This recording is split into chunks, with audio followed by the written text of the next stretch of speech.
তারেক রহমানের নেতৃত্বে এই দেশে আমরা মনে করছি ৩১ দফার মধ্য দিয়ে জাতীয় ঐক্যমত্যের সরকার গঠন হবে। সেটা আমাদের লক্ষ্য, সেটা আমাদের টার্গেট। এই দেশে সংস্কার নিয়ে যে কথা হয়েছে, এই সংস্কার তো বিএনপির দাবি। বিএনপি ৩১ দফার মধ্যে ৩১ দফার মাধ্যমে এই কথাগুলোকে নিয়ে আসছে এবং দেশে একটা সংস্কার জরুরি বিদায় বিএনপি আজকে নয়, 2 মাস আগে নয়, 3 মাস আগে নয়, প্রায় 2-3 বছর 4 বছর আগে থেকে এই সংস্কারের কাজ শুরু করেছে।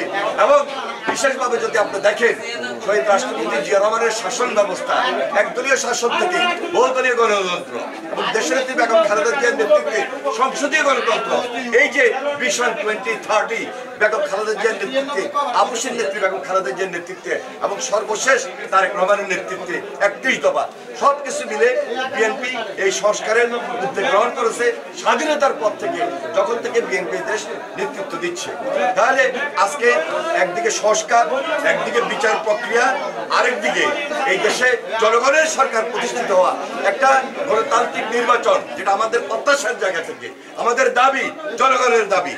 দেশে একটা স্থিতিশীলতা প্রয়োজন।